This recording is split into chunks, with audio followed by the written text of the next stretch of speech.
All right, we're going to take a really quick look at the cabin cast for you folks. If you're headed to the Brainerd Lakes area, yeah, temperatures, you're not getting away from the heat at all. You got low and mid 90s there, a mix of sun and clouds. We're going to be keeping a close eye on rain chances and storm chances around the region. Mid 80s turn into upper 80s if you're in Hayward, Wisconsin, and jumping on down to Faribault, talking about upper 80s and low 90s. A little more cloud cover there on Sunday. Also watching for storm chances eastern Minnesota, western Wisconsin on Sunday. On Sunday, the second half of your weekend, we're going to be watching for that. There's going to be one of those scenarios where it is looking like there'll be a lid or a cap on the atmosphere. If it pops, well, we're going to be busy watching thunderstorms. Eastern Minnesota, western Wisconsin. Right now we're watching northern Minnesota. And again, we've had quite a bit of cloud cover across the region, but there have been sunshine.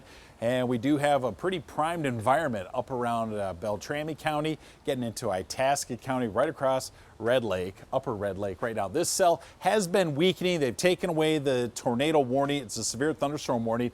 The rotation within it hasn't been too terribly strong, but it's the hail potential that's been out there. And as this storm continues to move southeasterly, the speed on this thing keeps adjusting with every warning. Sometimes it's recorded moving 65 miles an hour. You check the next one, it's 30 miles an hour. Then it's 45 miles an hour. But it is moving southeasterly, and it is moving at a pretty good pace, average to above average.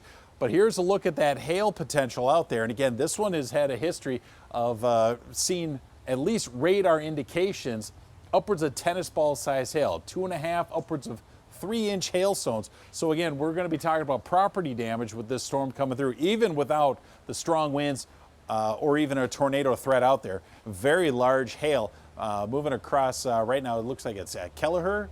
As you get into the very eastern side of Beltrami County, moving into Itasca County, it is a severe thunderstorm warning.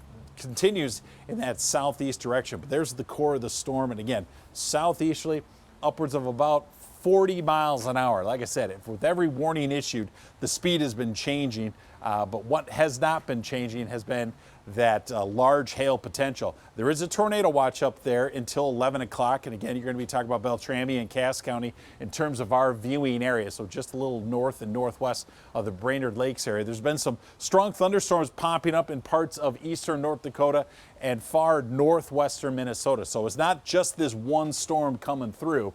Taking a look at our microcast again, coming through, like I said, Beltrami County. It is expected to weaken as it continues to move southeasterly. It's just not as a favorable environment right now. Still some thunderstorms are possible there. We're going to continue to watch what comes out of far northwestern Minnesota. And then tomorrow, looking like there's been some hints at maybe a few showers try to pop up around the metro western Wisconsin.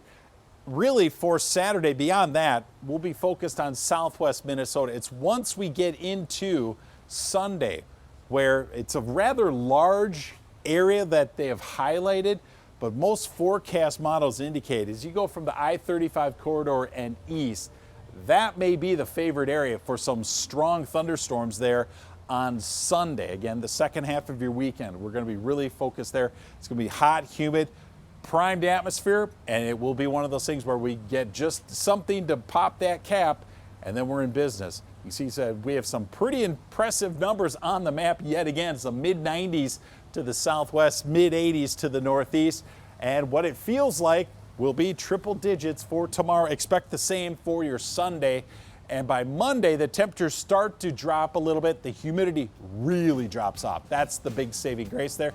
Thunderstorm chances showing up late Thursday. We'll be right back.